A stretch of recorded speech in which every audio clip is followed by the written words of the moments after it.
Hello students, last class हम लोगों ने हाइब्रिडेशन कंप्लीट किया था। हमने देखा था किस तरह से मॉलिक्यूल्स की ज्योमेट्री को प्रेडिक्ट कर सकते हैं। मैंने आपको बताया था कि हम लोग जब भी मॉलिक्यूल के एक्चुअल ज्योमेट्री की बात करेंगे तो उसको हम डिटरमाइन करेंगे through valence shell electron pair repulsion theory.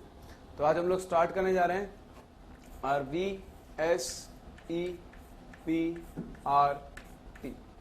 That is valence shell electron pair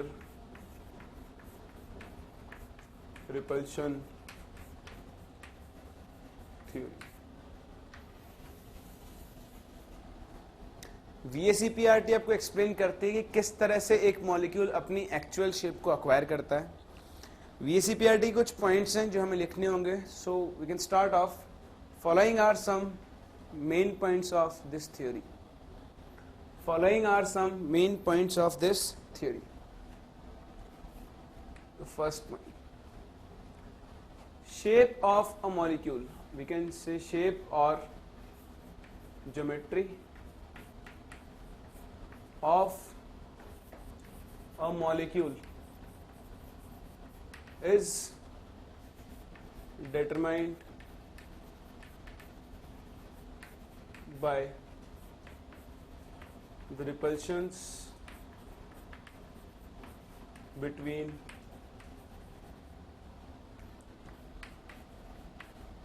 the valence electrons of the central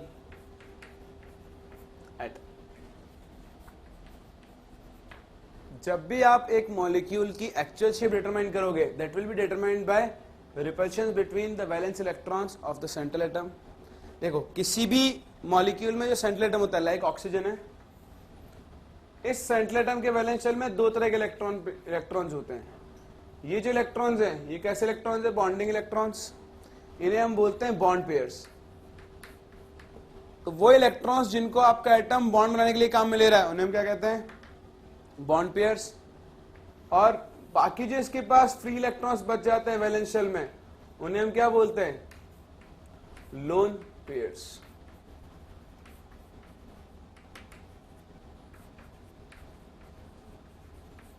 तो बेसिकली किसी भी मॉलिक्यूल में जो सेंट्रल एटम होता है, उसके वैलेंस शेल में आपके पास दो तरह के इलेक्ट्रॉन्स होते हैं, lone pairs and bond pairs. तो हम यहां पर बात करेंगे कि जब भी हमें मॉलिक्यूल की एक्चुअल ज्योमेट्री बतानी है तो वो किसके ऊपर बेस्ड होगी? That will be based on the repulsions between the lone pairs and the bond pairs. तो पहला पॉइंट आपसे ये कहता है कि जब भी आप एक मॉलिक्यूल की शेप बताने जा रहे हो तो मॉलिक्यूल की शेप आप डिटरमाइन करते हो by the repulsions between the lone pairs and the bond pairs. Second point is order of repulsion.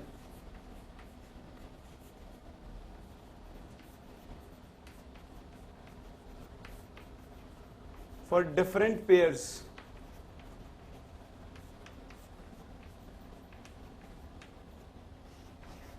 अलग अलग टाइप के इलेक्ट्रॉन पेयर्स के लिए ऑर्डर ऑफ रिपल्शन क्या होगा? सबसे ज्यादा होता है आपके पास lone pair repulsion, then lone pair bond pair repulsion, and then bond pair.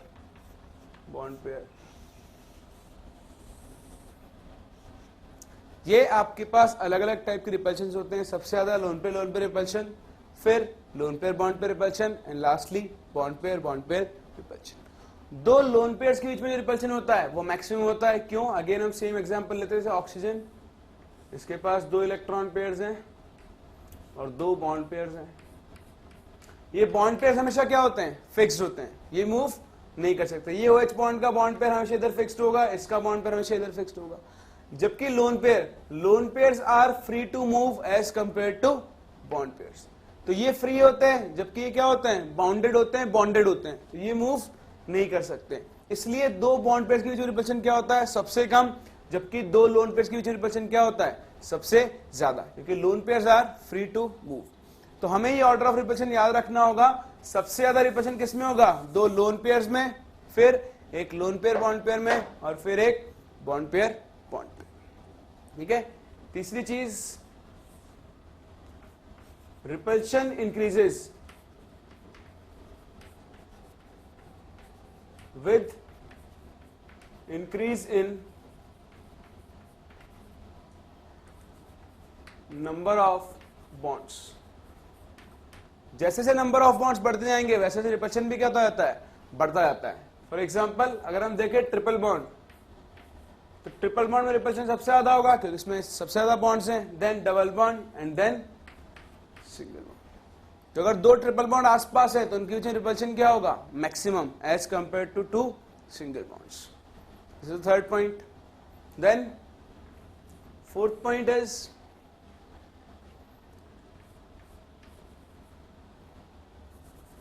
right, if a molecule contains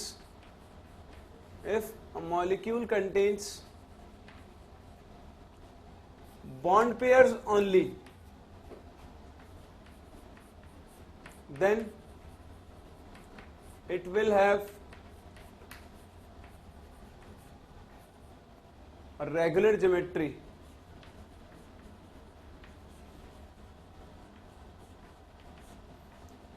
as predicted through hybridization.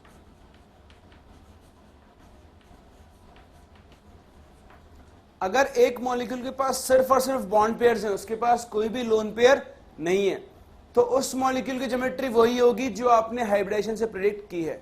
For example CH4 methane, अगर आप इसमें हाइब्रिडेशन निकालो, हाइब्रिडेशन आएगा sp3. ज्योमेट्री कैसी आएगी इसकी, टेट्राहेड्रल.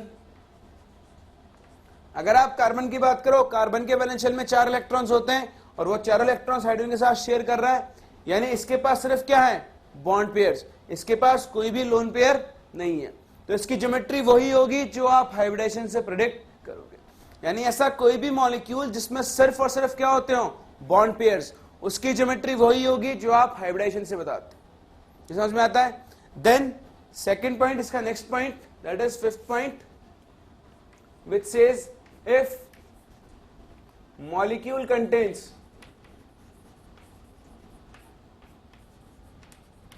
बोथ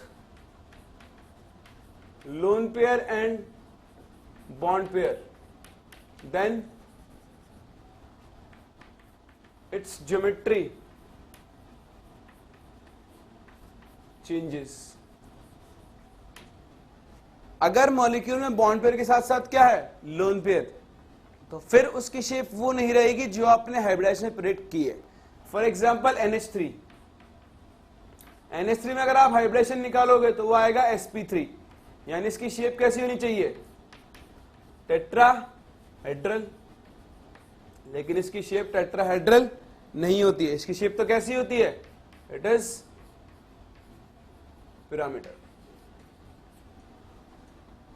तो अगर आपके क्यों होती है, क्योंकि नाइट्रोजन के वैलेंस शेल में 5 इलेक्ट्रॉन्स होते हैं, 3 इलेक्ट्रॉन्स तो हाइड्रोजन के साथ शेयर कर लेगा, बाकी इसके पास क्या बच जाएगा, एक लोन पेयर.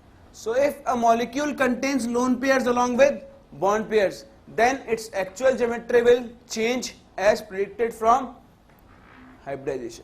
जो आप हाइब्रिडेशन से प्रेडिक्ट कर रहे हो वो इसकी एक्चुअल ज्योमेट्री नहीं होगी, इसकी ज्योमेट्री क्या होगी, चेंज होगी. For example this NH3 is pyramid. Then next point, the molecule acquires a geometry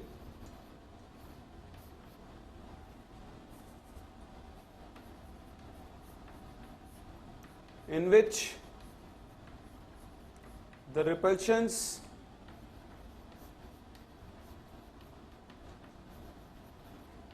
between different electron pairs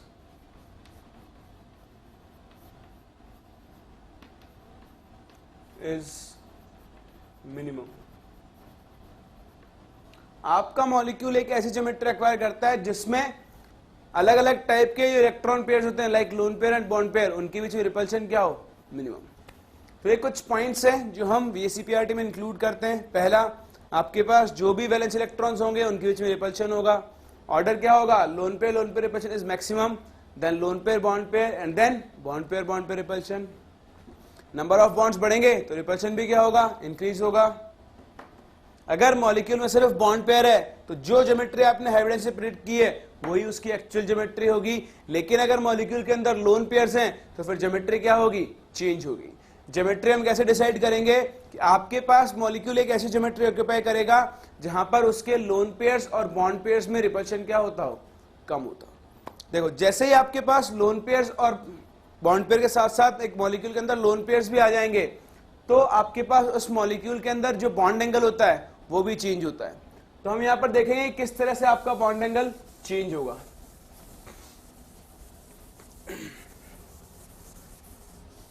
तो हम पहले यहां पर बात करते हैं बॉन्ड एंगल की। देखो पहली चीज बॉन्ड एंगल क्या होता है,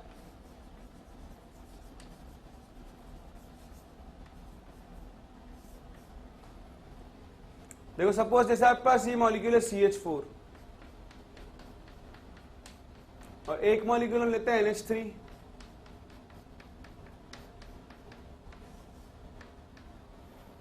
इसका हाइब्रिडेशन भी sp3 है और इसका हाइब्रिडेशन भी क्या है, sp3। पहली चीज बॉन्ड एंगल क्या होता है, कोई भी दो सराउंडिंग एटम और एक सेंट्रल एटम को लेते हुए आपके पास जो एंगल बनता है उसे हम क्या कहते हैं, उसका बॉन्ड एंगल। जैसे ये HCH bond angle, HCH bond angle, HCH bond angle, HCH bond angle, HCH bond angle. कोई भी दो सराउंडिंग एटम्स और एक सेंट्रल एटम को इंक्लूड करते हुए जो बॉन्ड बनता है उसे हम क्या बोलते हैं, उसका सॉरी जो एंगल बनता है उसे हम क्या बोलते हैं, उसका बॉन्ड एंगल। जैसे यहां पर HNH bond angle, HNH bond. ये एक टेट्राहेड्रल ज्योमेट्री है, इसका बॉन्ड एंगल कितना होता है, 109 डिग्री 28 मिनट्स। यहां भी sp3 हाइब्रिडेशन है, यहां भी sp3 हाइब्रिडेशन है, तो यहां भी बॉन्ड एंगल कितना होना चाहिए, 109 डिग्री 28 मिनट्स। लेकिन ऐसा नहीं होता है, NH3 में जो बॉन्ड एंगल होता है दैट इज 107.5 डिग्री अप्रोक्सीमेट। तो यहां पर ऐसा क्या होता है जिसकी वजह से बॉन्ड एंगल चेंज होता है, देखो यहां पर ये एक लोन पेयर है और ये क्या है, बॉन्ड पेयर, जबकि यहां पर सिर्फ क्या है, सबके सब बॉन्ड पेयर्स। लोन पेयर और बॉन्ड पेयर में जो रिपल्शन होता है वो बॉन्ड पेयर रिपल्शन कंपैरिजन में क्या होता है, ज्यादा होता है। यहां पे रिपल्शन ज्यादा है तो ये लोन पेयर इस बॉन्ड को भी रिपेल करेगा, इस बॉन्ड को भी रिपेल करेगा और इस आगे वाले बॉन्ड को भी रिपेल करेगा। रिपेल करेगा तो इन्हें कंप्रेस करेगा, कंप्रेस करेगा तो इन बॉन्ड्स के बीच में डिस्टेंस क्या होगी, कम होगी, तो इनका बॉन्ड एंगल क्या होगा, डिक्रीज होगा। यानी जब भी आपके पास मॉलिक्यूल के अंदर लोन पेयर्स प्रेजेंट हैं तो वो बॉन्ड एंगल को क्या करेंगे, चेंज करेंगे।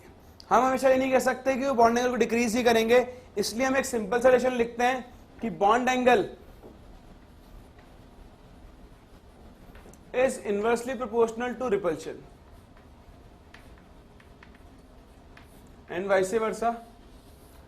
रिपल्शन जितना ज्यादा होगा बॉन्ड एंगल उतना ही क्या हो जाएगा, कम, या फिर बॉन्ड एंगल जितना कम होगा रिपल्शन क्या होगा, उतना ही ज्यादा। हमें इस रिलेशन को यूज करना होगा ताकि हम कंपेयर कर सके बॉन्ड एंगल अलग अलग कंपाउंड्स के। जब भी आपके पास मॉलिक्यूल के अंदर लोन पेयर्स प्रेजेंट हैं तो वहां पे रिपल्शन होगा और रिपल्शन होगा तो बॉन्ड एंगल क्या होगा, कम होगा। फॉर एग्जांपल अगर हम इन तीन कंपाउंड्स को कंपेयर करें, हमने मीथेन लिया, अमोनिया लिया, मैं एक मॉलिक्यूल और ले रहा हूं वाटर, तो methane is CH4, ammonia NH3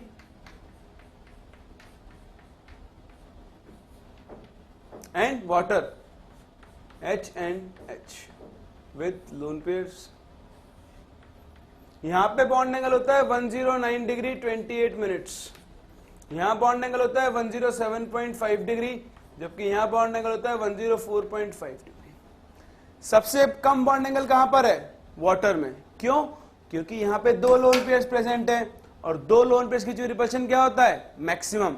जितना ज्यादा रिपल्शन होगा बॉन्ड एंगल क्या हो जाएगा, उतना ही ज्यादा कम। इसलिए H2 में बॉन्ड एंगल क्या होता है, सबसे कम, फिर किस में होता है, NH3 में, और फिर किस में होता है। तो जैसे जैसे रिपल्शन कम होता जाएगा बॉन्ड एंगल बढ़ता जाएगा, जैसे जैसे रिपल्शन बढ़ता जाएगा बॉन्ड एंगल क्या होता जाएगा, कम होता जाएगा। तो हम सिंपली कह सकते हैं कि bond angle is inversely proportional to repulsion. जहां भी रिपल्शन बढ़ेगा वहां बॉन्ड एंगल क्या होगा, डिक्रीज होना स्टार्ट होता है। ये समझ में आता है हमें। अब हम बात करते हैं इफेक्ट ऑफ इलेक्ट्रोनेगेटिविटी।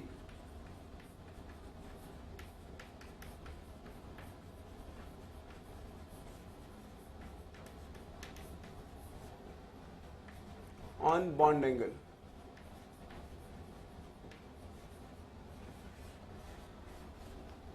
देखते हैं क्या इफेक्ट होता है। इसमें हम दो केसेस से बात करेंगे। हम केस 1 ले रहे हैं। Case 1 is when central atom is different.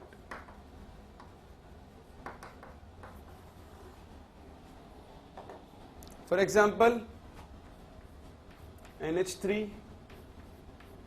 PH3, ASH3। हम 3 मॉलिक्यूल्स की बात कर रहे हैं। यहां पर इसके पास भी एक लोन पेयर होगा, इसके पास भी एक लोन पेयर होगा, इसके पास भी क्या होगा, एक लोन पेयर होगा। तो अगर मैं NH3 की स्ट्रक्चर बनाऊं तो कैसे बनेगी? N H H H, यहां पर क्या होगा, एक लोन पेयर। सिमिलरली अगर PS3 की स्ट्रक्चर बनाऊं तो सेम स्ट्रक्चर बनेगी H H H एंड। अब आप मुझे बताओ नाइट्रोजन और फास्फोरस किसकी इलेक्ट्रोनेगेटिविटी ज्यादा होती है? अगर हम इलेक्ट्रोनेगेटिविटी का ऑर्डर देखें तो नाइट्रोजन की इलेक्ट्रोनेगेटिविटी क्या होती है? फास्फोरस से ज्यादा होती है। और जिसकी इलेक्ट्रोनेगेटिविटी ज्यादा होती है उसकी इलेक्ट्रॉन्स को अपनी तरफ अट्रैक्ट करने की टेंडेंसी क्या होती है? वो भी ज्यादा होती है। तो अगर मैं इन दोनों की बात करूं, नाइट्रोजन और फास्फोरस, तो कौन इलेक्ट्रॉन्स को ज्यादा अपनी तरफ अट्रैक्ट करेगा? नाइट्रोजन करेगा। नाइट्रोजन के पास भी एक लोन पेयर है, फास्फोरस के पास भी एक लोन पेयर है। अपने लोन पेयर को टाइटली होल्ड करके कौन रखेगा? ये नाइट्रोजन, क्योंकि इसकी इलेक्ट्रोनेगेटिविटी क्या है? ज्यादा है। तो सपोज इसका इलेक्ट्रॉन पेयर इतना मूव कर सकता है, इससे ज्यादा डिस्टेंस पे इसको ये मूव करने नहीं देगा क्योंकि इसकी इलेक्ट्रोनेगेटिविटी ज्यादा है, तो इतना इतना मूव कर सकता है। तो अगर इसके कंपैरिजन में फास्फोरस का इलेक्ट्रॉन पेयर मूव करवाऊं तो वो इससे कम मूव करेगा या ज्यादा? ऑब्वियसली ज्यादा मूव करेगा क्योंकि इसने अपने इलेक्ट्रॉन पेयर को लूजली होल्ड किया हुआ है। तो इसका इलेक्ट्रॉन पेयर कहां तक मूव कर सकता है आसानी से? मान लो यहां तक। तो अगर मैं लोन पेयर और बॉन्ड पेयर के बीच में डिस्टेंस देखूं तो डिस्टेंस कम कहां पर है? फास्फोरस के केस में अगर डिस्टेंस कम है तो रिपल्शन क्या होगा? ज्यादा। और अगर रिपल्शन ज्यादा होगा तो बॉन्ड एंगल क्या होगा? कम, क्योंकि बॉन्ड एंगल और रिपल्शन में क्या होता है? Inverse relation. तो सिंस यहां पे रिपल्शन ज्यादा है तो बॉन्ड एंगल क्या होगा? यहां पे कम। That means bond angle of NH3 will be greater than bond angle of PS3। Similarly bond angle of PS3 will be greater than bond angle of AS3। यानी जैसे जैसे सेंट्रल एटम की electronegativity decrease होती जाएगी वैसे वैसे उसको अपने इलेक्ट्रॉन पेयर को होल्ड करने की टेंडेंसी भी क्या होती जाएगी? कम। तो लोन पेयर ज्यादा मूव करेगा, ज्यादा मूव करेगा तो रिपल्शन भी क्या होगा? ज्यादा। तो बॉन्ड एंगल क्या होगा? डिक्रीज। दैट मीन्स हम यहां से कह सकते हैं कि bond angle is directly proportional to electronegativity of central atom. Again मैं आपको ये रिलेशन रटने को नहीं कहूंगा, आप आसानी से डायग्राम बना के कंपेयर कर सकते हो। अगर इसकी इलेक्ट्रोनेगेटिविटी ज्यादा है तो इलेक्ट्रॉन पेयर को होल्ड करेगा, होल्ड करेगा तो इलेक्ट्रॉन पेयर मूव नहीं कर सकता, मूव नहीं कर सकता तो रिपल्शन क्या होगा? कम। रिपल्शन कम तो बॉन्ड एंगल क्या होगा? सिमिलरली अगर यहां पर बात करें तो यहां पे लोन पेयर को लूजली होल्ड करेगा तो ज्यादा मूव कर सकता है, ज्यादा मूव कर सकता है तो रिपल्शन क्या होगा? ज्यादा। रिपल्शन ज्यादा तो बॉन्ड एंगल क्या होगा? तो जब आपके पास सेंट्रल एटम चेंज हो रहा है तो आप बॉन्ड एंगल्स को इस तरह से कंपेयर कर सकते हो। Bond angle will be directly proportional to the electronegativity of central atom.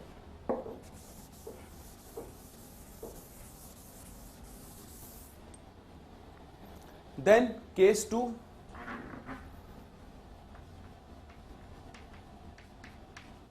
when central atom is same.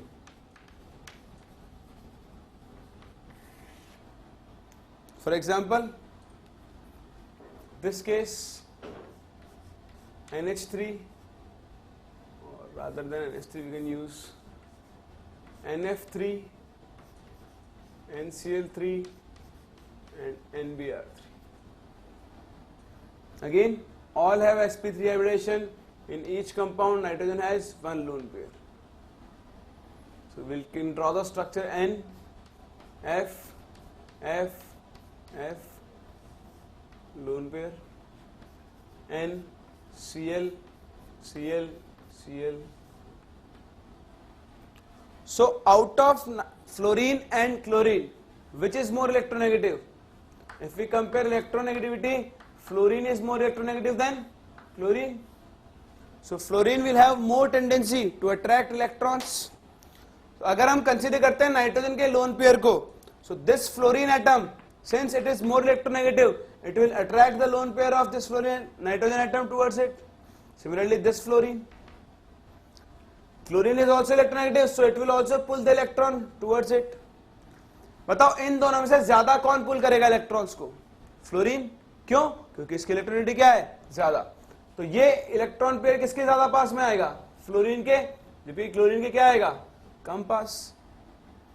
किस केस में लोन पेयर और बॉन्ड पेयर के बीच में रिपल्शन डिस्टेंस कम है? इस केस में तो रिपल्शन क्या होगा? ज्यादा. सिंस फ्लोरीन ज्यादा इलेक्ट्रोनेगेटिव है, ये इसके इलेक्ट्रॉन पेयर को अपनी तरफ खींचेगा. अपनी तरफ खींचेगा तो इसकी तरफ ज्यादा टेंड होगा, जबकि यहां पर क्या होगा? थोड़ा कम जाएगा, क्योंकि क्लोरीन की इलेक्ट्रोनेगेटिविटी फ्लोरीन से क्या है? कम. डिस्टेंस कम है तो रिपल्शन क्या होगा? ज्यादा. तो हम लिखेंगे यहां मोर रिपल्शन है, जबकि यहां रिपल्शन क्या है? जहां रिपल्शन कम होता है वहां बॉन्ड एंगल क्या होता है? ज्यादा. जहां रिपल्शन ज्यादा होता है वहां बॉन्ड एंगल क्या होता है? कम. तो सबसे कम बॉन्ड एंगल किसमें होगा? NF3, then NCl3 and then NBr. That means bond angle is inversely proportional to electronegativity of surrounding atoms. Surrounding atoms की electronegativity जितनी ज्यादा होगी, bond angle क्या होता जाएगा? उतना ही ज्यादा. Like in this case, इसी के ऊपर बेस्ड हम एक एग्जांपल और लिख सकते हैं. Like this one,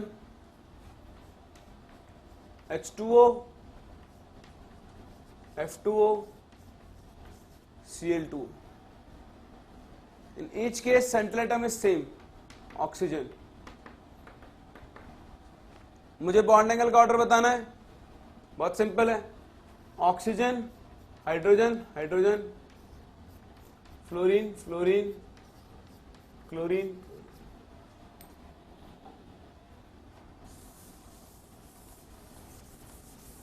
या तो हम डायरेक्टली अप्लाई कर लें कि bond angle is inversely proportional to electronegativity, या फिर हम यहां से देख सकते हैं यहां भी ऑक्सीजन के पास दो लोन पेयर होंगे, यहां भी होंगे और यहां भी होंगे.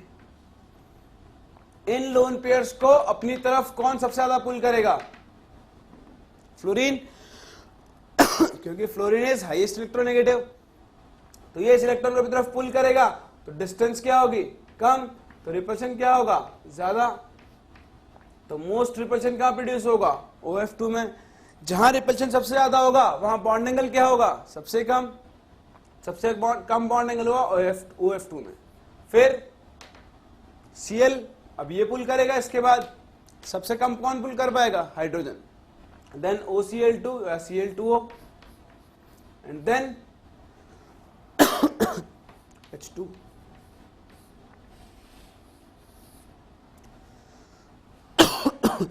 इस तरह से हम बॉन्ड एंगल्स को कंपेयर करते हैं डिफरेंट मॉलिक्यूल्स में, depending on the electronegativity of central atom और depending on the electronegativity of surrounding atom. लेकिन ये तो वो केसेस थे जहां पर आपके मॉलिक्यूल के पास लोन पेयर्स प्रेजेंट हैं. आपके पास एक केस ऐसा भी बनता है जब आपके मॉलिक्यूल के पास लोन पेयर्स प्रेजेंट नहीं होते. For example,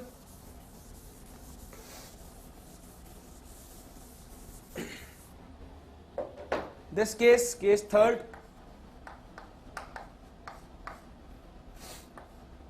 CF4, CCl4, CBr4 and CI4. आपको इन्हें इनके बॉन्ड एंगल के ऑर्डर में अरेंज करना है कि सबसे ज्यादा बॉन्ड एंगल किसका होगा और सबसे कम किसका होगा. अब देखो ये सब के सब क्या हैं, सिंगल बॉन्ड्स हैं, इस कार्बन के पास एक भी लोन पेयर नहीं है, हम ये दोनों रूल अप्लाई नहीं कर सकते। तो यहां पे क्या करेंगे, यहां पे हम पहले स्ट्रक्चर बनाते हैं सी एफ एफ एफ और एक कंपेयर करते हैं आई से, आई आई आई एंड फ्लोरीन और आयोडीन साइज किसकी बड़ी होती है, आयोडीन, टॉप टू बॉटम जाने पर साइज क्या होती है, इंक्रीज होती है। तो अगर ये फ्लोरीन होगा इतना बड़ा तो आयोडीन कितना बड़ा होगा, कुछ इतना बड़ा। तो अगर मैं इनकी स्ट्रक्चर इनकी साइज के हिसाब से बनाऊं तो हम CF4 की स्ट्रक्चर कैसे बना सकते हैं, C F F F and F, इसको CF4 बोल सकता हूं मैं। अगर मैं CI4 बनाना चाहूं तो वो कैसा बनेगा, सी आई आई आई एंड बनेगा। आप मुझे बताओ किस केस में रिपल्शन ज्यादा होगा, इस केस में या फिर इस केस में, इस केस में। क्यों, क्योंकि यहां पे साइज क्या है, बड़ा है। अगर साइज बड़ा है तो बॉन्ड्स के बीच में डिस्टेंस अपने आप क्या होगी, कम। भाई बड़े साइज के मॉलिक्यूल ज्यादा स्पेस घेरेंगे, ज्यादा स्पेस घेरेंगे तो एक दूसरे के ज्यादा पास में होंगे, और ज्यादा पास में होंगे तो इनके बीच में क्या होगा, रिपल्शन बढ़ेगा, और जहां भी रिपल्शन बढ़ता है वहां बॉन्ड एंगल क्या होगा, कम होगा। तो सिंस CI4 में रिपल्शन सबसे ज्यादा होगा, मैक्सिमम रिपल्शन, और CF4 में क्या होगा, मिनिमम रिपल्शन, क्योंकि फ्लोरीन की साइज क्या है, सबसे छोटी, साइज छोटी तो बॉन्ड के बीच में डिस्टेंस ज्यादा, डिस्टेंस ज्यादा तो रिपल्शन क्या होगा, कम। तो सबसे ज्यादा बॉन्ड एंगल किसका होगा, CF4, फिर CCl4, फिर CBr4 एंड फिर Ci। तो इस तरह से आप अलग अलग कंडीशंस में बॉन्ड एंगल्स को कंपेयर कर सकते हैं। तो ये बॉन्ड एंगल कंपेरिजन हमें कौन सिखाता है, valence shell electron pair repulsion theory. जब तक हम इनके बीच में रिपल्शन को कंसीडर नहीं करेंगे तब तक हम बॉन्ड एंगल डिसाइड नहीं कर सकते। जहां भी आपके पास रिपल्शन बढ़ेगा वहां बॉन्ड एंगल हमेशा क्या होगा, डिक्रीज, लाइक NH3 H2O, इनका bond angle tetrahedral bond angle से हमेशा क्या होता है, कम। समझ में आता है आप लोगों को। चलो, तो ये थे हमारे पास कुछ केसेस जिनसे हम बॉन्ड एंगल कंपेयर करते हैं। This was the last point of valence shell electron pair repulsion theory. अब हम लोग मूव कर रहे हैं मॉलिक्यूल्स की ज्योमेट्री के प्रेडिक्शन के लिए कि किस तरह से हम मॉलिक्यूल्स की ज्योमेट्री को प्रेडिक्ट करेंगे। चलो स्टार्ट करते हैं।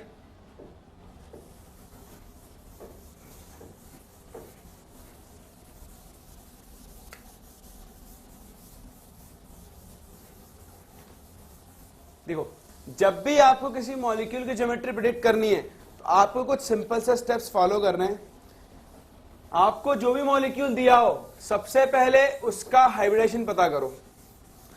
हमने हाइब्रिडेशन पता करने के रूल्स देखे, हम उसका हाइब्रिडेशन पता करने के बाद उसकी हाइब्रिडेशन वाली स्ट्रक्चर बना देंगे, ठीक है। अगर उसमें लोन पेयर्स नहीं है तो जो स्ट्रक्चर हमने बनाई है, जो हाइब्रिडेशन वाली स्ट्रक्चर है, वही क्या होगी, उसकी एक्चुअल स्ट्रक्चर। लेकिन अगर उसके अंदर लोन पेयर्स हैं तो लोन पेयर्स को आप ऐसी जगह पे रखोगे जहां पे रिपल्शन क्या होता हो, मिनिमम। उन पोजीशंस को हम बोलेंगे मिनिमम रिपल्शन पोजीशंस।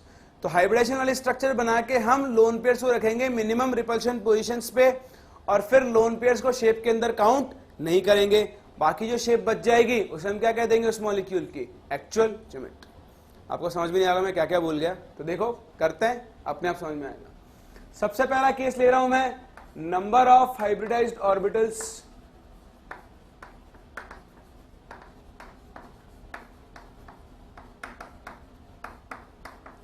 2।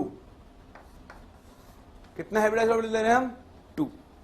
जब 2 हाइब्रिडाइज्ड ऑर्बिटल्स होते हैं तो हाइब्रिडेशन कौन सा होता है, sp, और शेप कैसी होती है, लीनियर। यहां पर आपके पास सिर्फ एक ही केस पॉसिबल है, 0 loan pair plus 2 bond pair, और कोई केस पॉसिबल नहीं है, ठीक है। एटलीस्ट 2 बॉन्ड पेयर तो होंगे ही होंगे। यहां पे क्या लोन पेयर है मॉलिक्यूल के पास, नहीं है। लोन पेयर अगर नहीं है तो ज्योमेट्री कैसी होगी, जो हाइब्रिडेशन से प्रेडिक्ट की है, तो वही क्या हो जाएगी इस मॉलिक्यूल की actual geometry. For example BCl2 CO2, इन सबकी ज्योमेट्री कैसी होती है? लीनियर, क्योंकि ना तो इनके पास कोई लोन पेयर है, सिर्फ क्या है? दो बॉन्ड पेयर। दो बॉन्ड पेयर अपने आप को हमेशा कौन से स्ट्रक्चर में अरेंज करेंगे? Linear structure. Then case 2, number of hybridised orbitals 3 है, तो कौन सा हाइब्रिडेशन आता है? sp2। शेप कैसे आनी चाहिए? ट्राइगोनल प्लेनर आनी चाहिए। देखते हैं शेप कैसी बनती है। इसमें भी हम पहला केस लेंगे, first case, 0 loan pair plus 3 bond pair. Compound का फॉर्मूला होगा सम AB2 type, AB3 type, for example BF3, boron trifluoride. Since यहां पे कोई भी लोन पेयर नहीं है, तो जो ज्योमेट्री हमने हाइब्रिडेशन से प्रेडिक्ट की है वही क्या होगी? इसकी एक्चुअल ज्योमेट्री। हाइब्रिडेशन से इसकी ज्योमेट्री क्या आएगी? sp2 हाइब्रिडेशन है, ट्राइगोनल प्लेनर, यानी इसकी स्ट्रक्चर कैसी बनेगी? BF,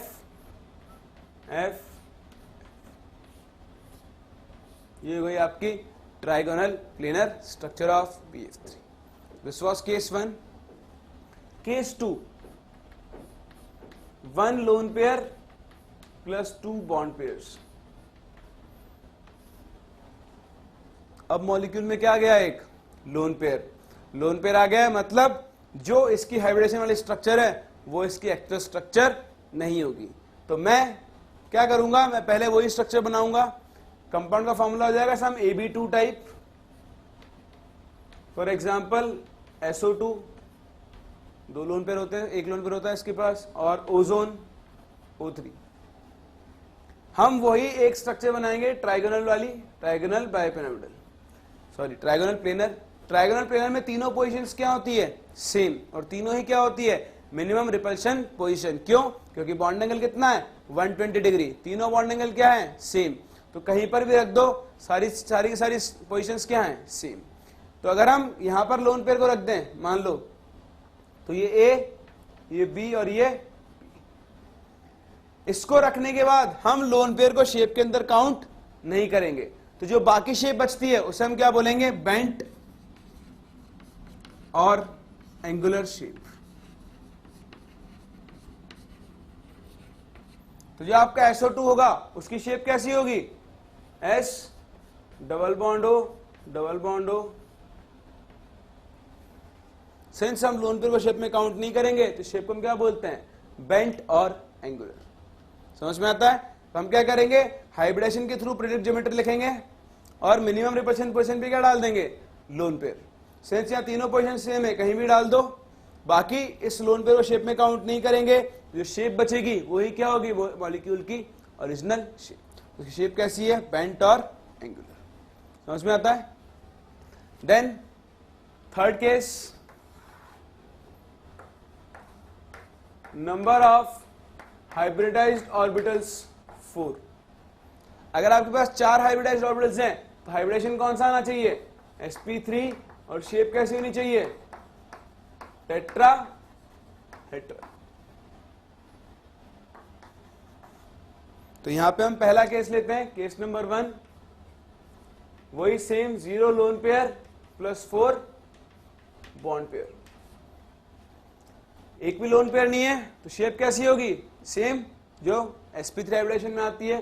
तो कंपाउंड का formula AB4, example CCl4, CH4 etcetera. और शेप कैसी हो जाएगी? टेट्रा हेट्रा। क्योंकि यहां लोन पेयर नहीं है तो जो रेगुलर ज्योमेट्री होती है वही ज्योमेट्री आएगी जो हमने हाइब्रिडेशन से प्रिडिक्ट की। Then second case, 1 lone pair plus 3 bond pairs. Compound का फॉर्मूला कैसा हो जाएगा? सम AB3 टाइप, एक lone pair, example NH3। NH3 में क्या होता है? नाइट्रोजन के पास एक लोन पेयर होता है। अब इसकी स्ट्रक्चर ड्रॉ करनी है, चलो ड्रॉ करते हैं। ज्योमेट्री कैसी होनी चाहिए? टेट्राहेड्रल, यानी लाइक दिस। या हम सिंपल बॉन्ड लाइन स्ट्रक्चर में ड्रॉ कर लेते हैं इतना। नाइट्रोजन एक बॉन्ड ऊपर जाएगा, एक इधर और एक, ये तो होनी चाहिए थी स्ट्रक्चर, लेकिन सिंस यहाँ लोन पेयर है तो लोन पेयर को आप कहां रखोगे, मिनिमम रिपल्शन पोजीशन में। एक टेट्राहेड्रल ज्योमेट्री में भी सारी पोजीशंस क्या होती हैं, सेम, तो आप इसे कहीं भी रख सकते हो। तो हम लोन पेयर को यहां रख रहे हैं।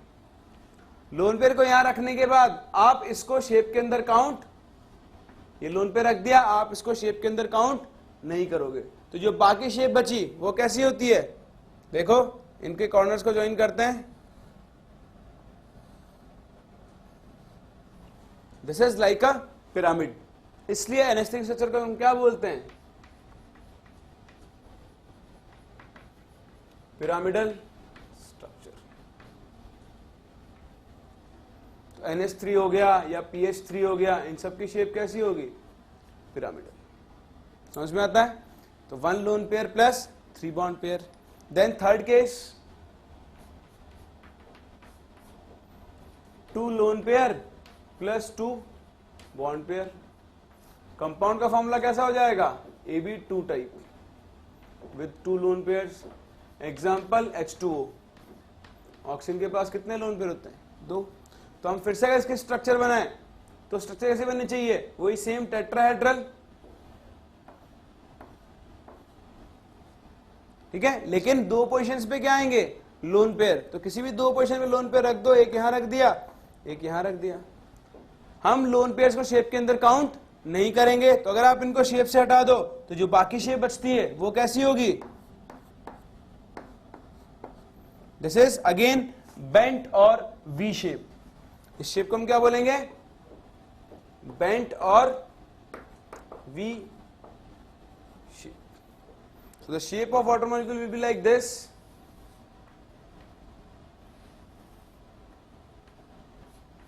H, दिस इज बेंट और वी। इसके बाद 3 लोन पेयर्स यहां पर नहीं आ सकते, मॉलिक्यूल की एक्सिस्टेंस क्या हो जाएगी, खत्म हो जाएगी, क्योंकि रिपल्शन क्या हो जाएगा, बहुत ज्यादा। तो sp3 में जब 4 ऑर्बिटल्स है आपके पास, तो ये 3 केस बनते हैं, 0 lone pair, 4 bond pair, 1 lone pair, 3 bond pair, 2 lone pair and 2 bond. जब कोई लोन पेयर नहीं है तो रेगुलर ज्योमेट्री, 1 लोन पेयर है तो पिरामिडल, और 2 लोन पेयर तो शेप कैसे हो जाएगी, बेंट और वी शेप, या फिर आप इसे एंगुलर शेप भी बोल सकते। देखो आपको स्ट्रक्चर रटने की जरूरत नहीं है, मैंने आपको सिंपल सा तरीका बताया है। हाइब्रिडाइजेशन पता करो, हाइब्रिडाइजेशन के बाद अगर लोन पेयर्स हैं तो उनको मिनिमम रिपल्शन पोजीशंस पे रख दो, उसके बाद लोन पेयर्स को शेप में काउंट करना बंद कर दो, आपको जो एक्चुअल ज्योमेट्री है वो मिल जाएगी। Same case, number of hybridised orbitals 5। 4th point, number of hybridised orbitals 5 है, तो हाइब्रिडेशन कैसा आएगा, sp3d, और ज्योमेट्री कैसी आएगी, ट्राइगोनल बाइपिरामिड। इस ज्योमेट्री में मैं आपको कुछ पॉइंट्स बताना चाहूंगा जो इंपॉर्टेंट भी है और इंटरेस्टिंग भी। ये ज्योमेट्री होती है कुछ ऐसी,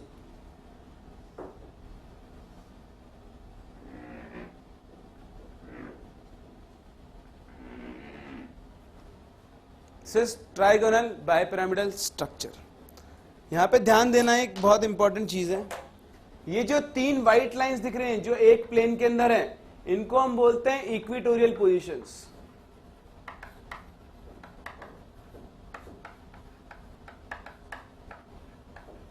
और यहां पर ये जो बॉन्ड्स हैं इन्हें हम बोलते हैं इक्वेटोरियल बॉन्ड्स।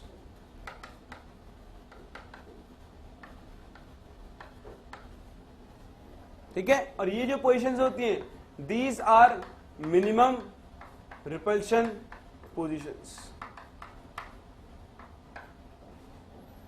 जो इक्वेटोरियल पोजीशंस होती है वो कैसी पोजीशंस होती हैं, मिनिमम रिपल्शन पोजीशंस। क्यों, मैंने आपको अभी बताया था, बॉन्ड एंगल और रिपल्शन में क्या रिलेशन होता है, बॉन्ड एंगल जितना ज्यादा होगा रिपल्शन क्या होगा, उतना ही कम, रिपल्शन जितना कम होगा बॉन्ड एंगल क्या होगा, उतना ही ज्यादा।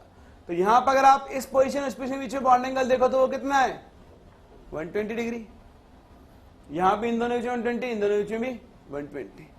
ठीक है, इसलिए पोजीशंस कैसी होती हैं, मिनिमम रिपल्शन पोजीशंस। लेकिन आप बोलोगे अरे सर क्या पागल बना रहे हो, ये देखो बॉन्ड एंगल कितना है, 180 डिग्री। यहां तो और भी बड़ा बॉन्ड एंगल है, तो मिनिमम रिपल्शन पोजीशन कौन सी होनी चाहिए? ये दोनों, ये बोलोगे। लेकिन देखो, आप सिर्फ इन दोनों को देख रहे हो, मैं सबको देख रहा हूं। आपने इन दोनों के बीच में एंगल तो देख लिया, लेकिन आपने इसके और इसके बीच में एंगल नहीं देखा। ये एंगल कितना है? 90 डिग्री। ये एंगल भी कितना है? 90 डिग्री। और ये एंगल भी कितना है? 90 डिग्री। यहां पर आपने एक एंगल तो 180 कह दिया, लेकिन बाकी सारे एंगल्स क्या हो गए? 90 डिग्री। यहां पर 6 90 डिग्री के क्या हैं? रिपल्शंस। ये हम जब एक्चुअल मॉलिक्यूल बनाएंगे तब और बात करेंगे। बेसिकली यहां पर बॉन्ड एंगल क्या हो रहा है? इन दोनों के बीच में बॉन्ड एंगल ज्यादा है, लेकिन बाकी सबके बीच में बॉन्ड एंगल क्या है? कम। इसलिए इन पोजीशंस को हम मिनिमम रिपल्शन पोजीशंस नहीं बोल सकते हैं। मिनिमम रिपल्शन पोजीशंस कौन सी होंगी? ये जहां पे बॉन्ड एंगल क्या होगा? सबसे ज्यादा, 120, 120, 120। समझ में आता है? तो याद रखना, equatorial positions are minimum repulsion positions, whereas axial positions are maximum repulsion positions। तो जब भी हमें किसी ग्रुप को मिनिमम रिपल्शन पोजीशन पे रखना है तो उसे हम कहां रखेंगे? इक्वेटोरियल पोजीशंस पे। ये क्लियर है? चलो देखो, अब आगे बात करते हैं। पहला केस वही 0 loan pair plus 5 bond pairs. कोई लोन पेयर नहीं है, तो मॉलिक्यूल की ज्योमेट्री क्या होगी? जो हम हाइब्रिडाइजेशन से प्रेडिक्ट करते हैं। मतलब ज्योमेट्री क्या होगी इसकी? इसका कंपाउंड का फॉर्मूला आ गया AB5, एग्जाम्पल हो गया आपका PCl5। तो ज्योमेट्री कैसी होगी? P Cl Cl Cl, ये तो बना ट्राइगोनल प्लेन, एक Cl ऊपर और एक Cl। समझ में आता है? ये वो आपका PCl5। यहां पर कुछ वर्थ नोटिंग पॉइंट्स हैं जो आपको ध्यान देने हैं। जैसे इस केस में all PCl bonds are not same. पहली चीज, यहां पे सारे PCl बॉन्ड्स इक्वल लेंथ के नहीं होते। Keep in mind axial bonds, मैंने आपको बताया नहीं, ये जो पोजीशन होती है, ये कौन सी ये बॉन्ड्स जो होते हैं, कौन से बॉन्ड्स होते हैं? Axial bonds. और ये जो बॉन्ड्स होते हैं वो कौन से होते हैं? Equatorial bonds. याद रखना, axial bonds are greater than equatorial bonds. ऐसा क्यों होता है? मैंने आपको अभी बताया था। देखो, यहां हर क्लोरीन के पास क्या होंगे? 3-3 इलेक्ट्रॉन पेयर्स होंगे। तो इस क्लोरीन के बीच में रिपल्शन क्या होगा? कम, क्योंकि बॉन्ड एंगल क्या है? ज्यादा। लेकिन इस क्लोरीन और इस क्लोरीन के बीच में रिपल्शन क्या होगा? ज्यादा, क्योंकि बॉन्ड एंगल कितना है? 90 डिग्री। सिमिलरली इस क्लोरीन और इस क्लोरीन के बीच में रिपल्शन होगा, इस क्लोरीन और इस क्लोरीन के बीच में रिपल्शन होगा। तो रिपल्शंस की वजह से ये क्लोरीन क्या होगा? थोड़ा सा ऊपर शिफ्ट हो जाएगा, क्योंकि नीचे वाले क्लोरीन क्या कर रहे हैं? इसको रिपेल कर रहे हैं। रिपेल करे तो बॉन्ड क्या होगा? स्लाइटली ऊपर चला जाएगा। सिमिलरली ये Cl भी इन तीनों से रिपेल होगा और ये स्लाइटली कहां चला जाएगा? नीचे। तो इस रिपल्शन की वजह से, due to repulsion between the lone pairs of chlorine atoms, the axial bonds become longer, slightly longer than these equatorial bonds। तो यहां पे इन Cl एटम्स के इलेक्ट्रॉन पेयर्स के रिपल्शन की वजह से आपके पास जो एक्सियल Cl PCl बॉन्ड्स होते हैं वो इक्वेटोरियल बॉन्ड से क्या हो जाते हैं? हमेशा बड़े हो जाते हैं। इसलिए याद रखना, PCl5 में सारे PCl बॉन्ड्स सेम लेंथ के नहीं होते हैं। क्लियर? देन सेकेंड चीज, ये जो PCl5 की स्ट्रक्चर होती है ना, this is in gaseous state, gaseous और वेपर स्टेट। गैसियस और वेपर स्टेट में PCl5 इस फॉर्म में एग्जिस्ट करता है and it is covalent in nature.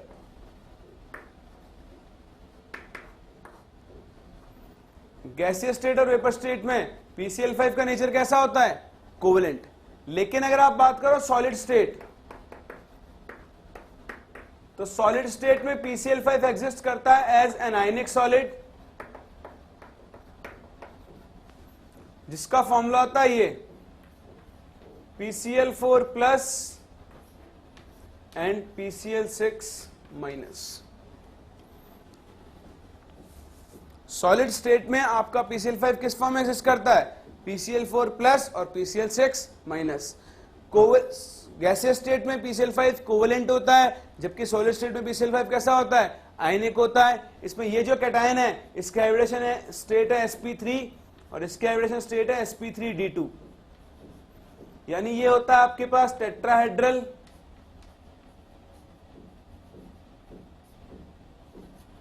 और ये जो एनायन होता है ये होता है ऑक्टाहेड्रल।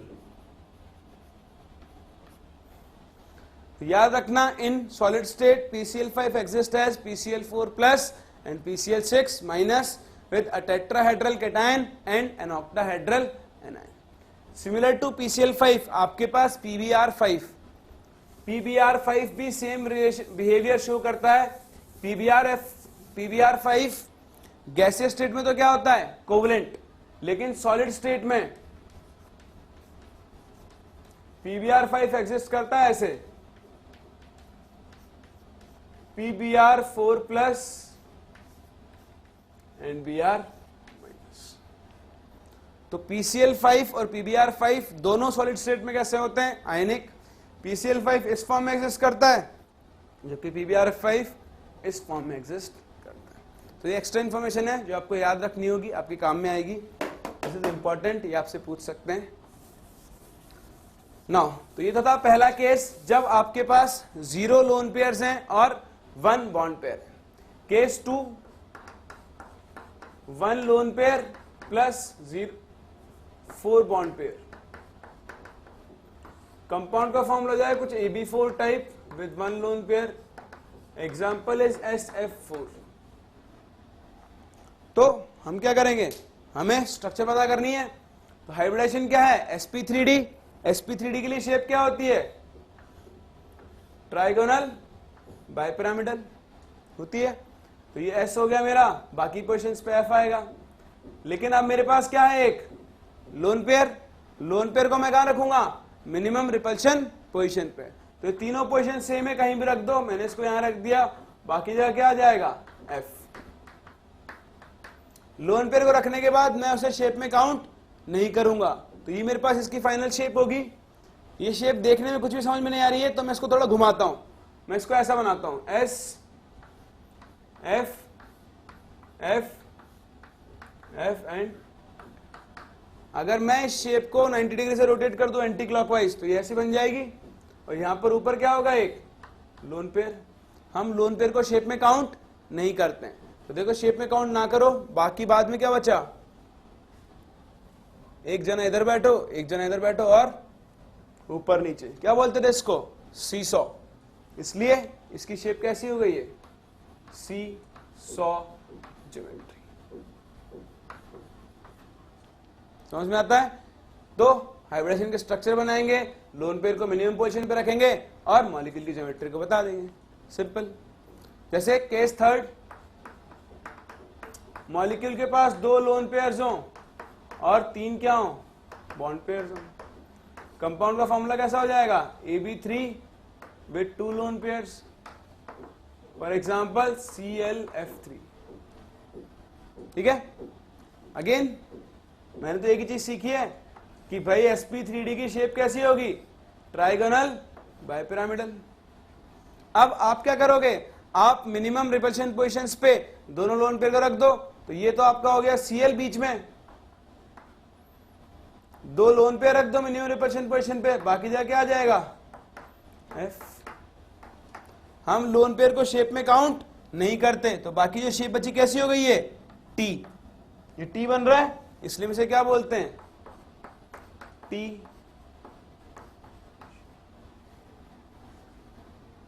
ठीक है। देन इसमें एक केस और बनता है,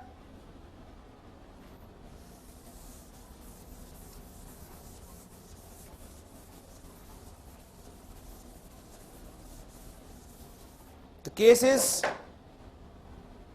fourth case, which is 3 lone pairs plus 2 bond pairs।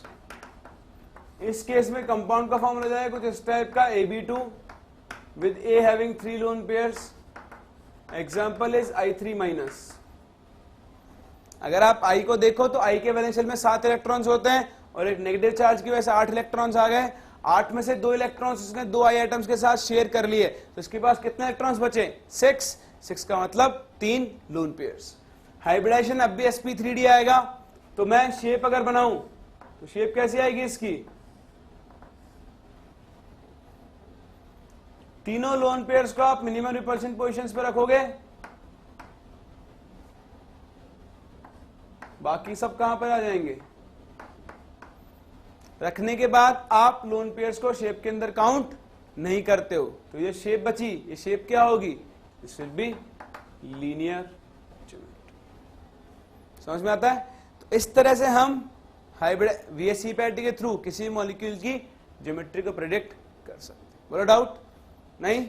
चलो आगे मूव करते हैं। अभी हमारे पास 2 हाइब्रिडेशन और बचे हैं, that is sp3d2 and sp3d3। तो अगर हम बात करते हैं next, that is 5th case, number of hybridized orbitals 6. Hybridization will be sp3d2, shape will be octahedral.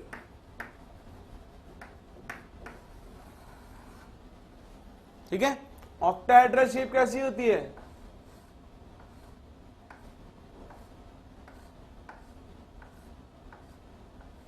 कुछ ऐसी। ऑक्टाहेड्रल शेप में हर एक बॉन्ड एंगल कितना होगा? 90 डिग्री। इसलिए सारी पोजीशंस क्या होती हैं? सेम। तो आप लोन पेयर्स को कहीं भी रख सकते हो, लेकिन हम सिमेट्री को दिखाने के लिए लोन पेयर्स को हमेशा कहां रखेंगे? ऊपर और नीचे। इस मॉलिक्यूल में 2 से ज्यादा लोन पेयर्स नहीं आ सकते, क्योंकि जैसे ही तीसरा लोन पेयर आ जाएगा तो मैक्सिमम रिपल्शन हो जाएगा 90 डिग्री, नीचे भी 90 डिग्री। मॉलिक्यूल की स्टेबिलिटी क्या हो जाएगी? खत्म हो जाएगी। तो यहां पे हम 2 ही केस ले सकते हैं, मैक्सिमम 2 लोन पेयर्स। तो देखो केस क्या बनता है। फर्स्ट केस वही same, 0 loan pair plus 6 bond pairs. Compound का फॉर्मूला होगा कुछ AB6 type, example is SF6। Structure कैसी बनेगी? S F F F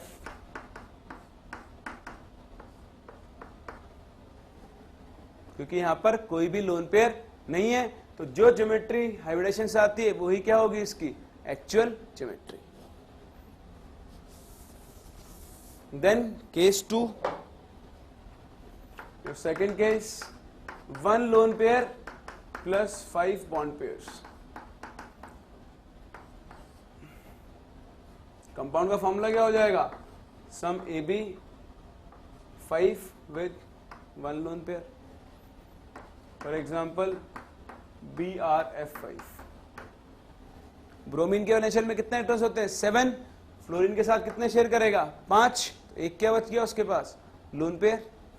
तो अब ज्योमेट्री क्या होगी? ज्योमेट्री तो होनी चाहिए ये F F F F, एक F ऊपर और एक नीचे आना चाहिए था, उसकी जगह क्या रख देंगे हम? एक lone pair.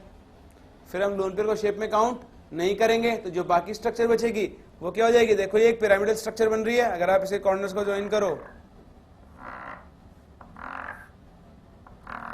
It looks like a pyramid. इस स्ट्रक्चर को हम बोलेंगे स्क्वायर पिरामिडल। समझ में आता है? तो ये स्ट्रक्चर कैसी हुई आपकी? Square pyramidal. एक लोन पेयर था, उसको रख दिया मिनिमम रिपल्शन पोजीशन पे, या तो सारी पोजीशन सेम है तो हम यहां पर और यहीं पर रखते हैं। ठीक है, यहां रखा तो बाकी जो शेप बची वो कैसी थी? Square pyramidal. तो वही हो गई इस मॉलिक्यूल की actual shape. For example, not example, next case, 2 lone pairs plus 4 bond pairs. Compound का फॉर्मूला जाएगा कुछ AB4 type with 2 lone pairs. For example XeF4। अगर XeF4 की शेप बनानी है तो अगेन sp3d2 हाइब्रिडाइजेशन है, XeF F F and F। एक F जाएगा ऊपर, एक F आना चाहिए नीचे, लेकिन F कितने है? सिर्फ 4। बाकी 2 क्या है? Lone pair. तो यहां भी लोन पेयर को रख दो, यहां भी लोन पेयर को रख दो। लोन पेयर को हम शेप में काउंट नहीं करते हैं, तो इसकी शेप कैसी हो गई? This will be square planar. तो ये होगी आपके पास XCF4 की शेप। इसमें दो से ज्यादा लोन पेयर्स नहीं आ सकते, क्योंकि जैसे एक लोन पेयर आएगा रिपल्शन बहुत ज्यादा बढ़ जाएगा, जिससे मॉलिक्यूल की स्टेबिलिटी क्या हो जाएगी? कम हो जाएगी। तो यहां पे हम एक और लोन पेयर इंट्रोड्यूस नहीं कर सकते। इसमें यही केसेस पॉसिबल है। Then our last case,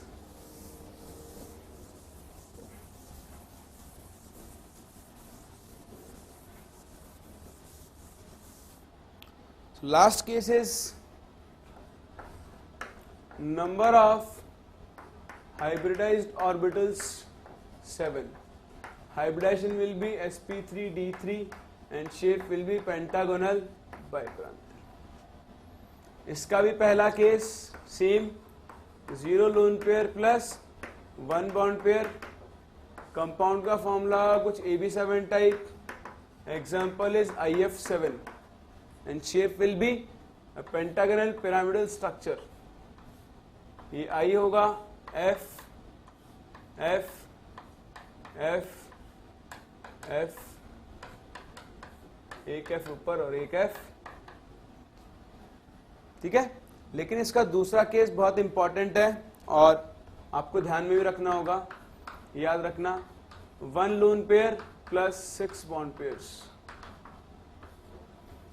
compound का फॉर्मूला होगा AB6 टाइप। इसका एक बहुत अच्छा एग्जांपल है, दैट इज XeF6, ठीक है। और आप XeF6 जगह, XeF6 तो आप आराम से बना लोगे, उसको तो हम पेंटागोनल पिरामिडल स्ट्रक्चर बोलेंगे।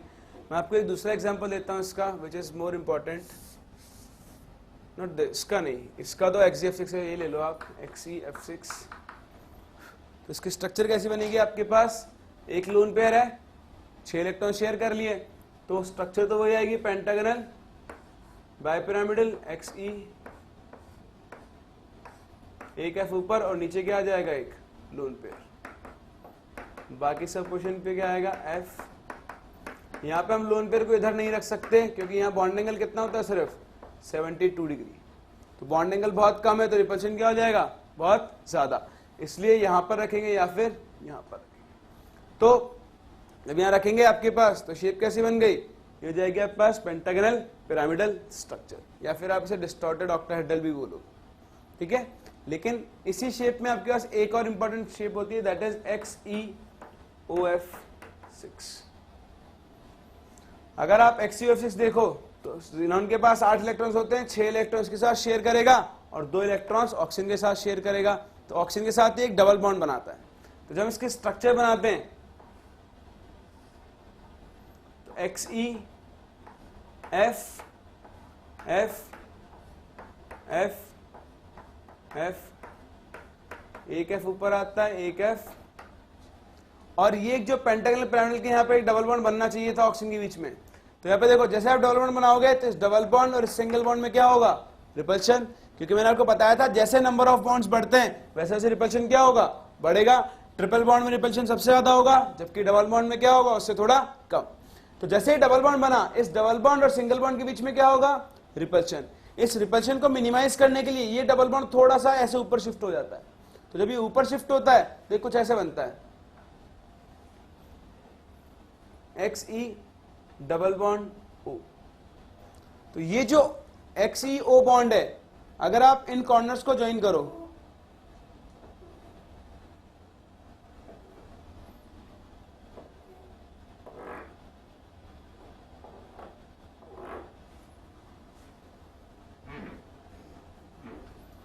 तो ये जो XeO बॉन्ड है ना, ये इस ऑक्टाहेड्रन के फेस के लॉन्ग लाई करता है।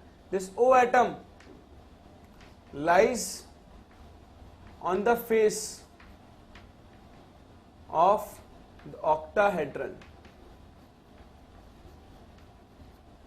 याद रखना, ये XeO बॉन्ड का जो ऑक्सीजन ना हो तो यहां ना तो वो इस पोजीशन पे होता है, ना ही वो इस पोजीशन पे होता है। वो कहां होता है? इस ऑक्टाहेड्रन के इस फेस के। तो एक स्पेसिफिक स्ट्रक्चर है जहां पे आपके पास XeO बॉन्ड अपने आप को इस एंगल के ऊपर मैनेज करता है, इस एंगल के ऊपर क्या करता है? अपने आप को लोकेट करता है। बाकी सारे स्ट्रक्चर्स क्या है, नॉर्मल है, जिन्हें आप लोन पेयर को रखकर लोन पेयर को शेप में काउंट ना करके प्रेडिक्ट कर सकते हो। तो ये होती है आपके पास VACP-RT। VACP-RT के बेसिस पर आप मॉलिक्यूल की एक्चुअल ज्योमेट्री बता सकते हो, ठीक है। अब देखो इसका एप्लीकेशन, इसी साल IIT JEE 2012 के अंदर एक क्वेश्चन आया था which was based on valence shell electron pair repulsion theory. ये आप याद रखना, जब भी आप एक मॉलिक्यूल की ज्योमेट्री की बात कर रहे हो तो आपको हाइब्रिडाइजेशन और VACP-RT दोनों लगाने होंगे। Question was the geometry of XeO2F2 is, ये आपका क्वेश्चन था। तो मुझे XeO2F2 की ज्योमेट्री पता करनी है, तो मैं क्या करूंगा, पहले इसका हाइब्रिडेशन निकालता हूं। हाइब्रिडेशन निकालूंगा x is two half into S plus V minus Q से half S. Number of surrounding atoms कितने हो गए, 2, क्योंकि ऑक्सीजन तो डाइवेलेंट है, इसे काउंट नहीं करेंगे। 2 प्लस वैलेंस इलेक्ट्रॉन्स कितने हो गए Xe में, 8। क्या इस पे कोई चार्ज है, -0, कितना आएगा 5। 5 का मतलब कौन सा हाइब्रिडेशन आया, sp3d। sp3d के लिए शेप क्या होती है, ट्राइगोनल बाइपिरामिडल। अब मैं जिनमें रिपल्शन ज्यादा हो सकता है उनको कहां रखूंगा, मिनिमम रिपल्शन पोजीशंस पे। देखो XeO2F2 में Xe F के साथ तो सिंगल बॉन्ड बनाएगा, लेकिन ऑक्सीजन के साथ क्या बनाएगा, डबल बॉन्ड्स बनाएगा। तो हम 2 ऑक्सीजन को ऐसी जगह पे रखेंगे जहां पे उनके बीच में क्या होगा, 2 ऑक्सीजन को हम वहां पे रखेंगे जहां पे रिपल्शन क्या होता है, minimum. Xe double bond O double bond O आ गया।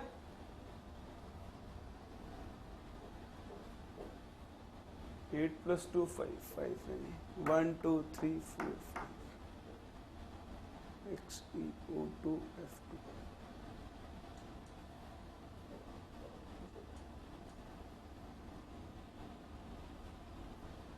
दो बॉन्ड्स के साथ शेयर करेगा, एक इसके पास लोन पेयर रह जाएगा। अभी इसके पास एक लोन पेयर भी रह जाएगा।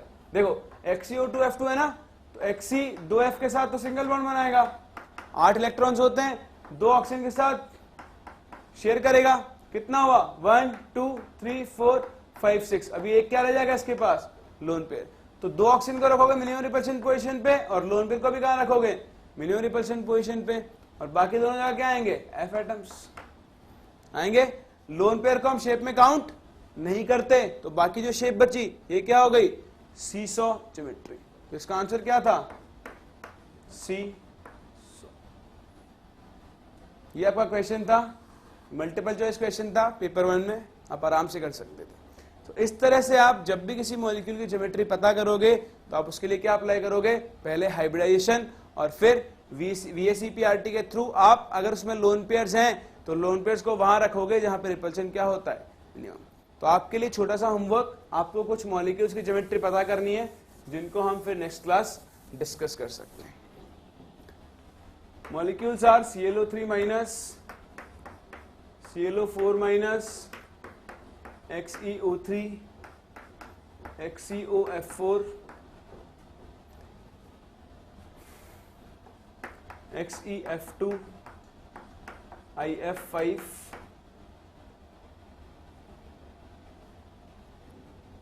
और SbCl5,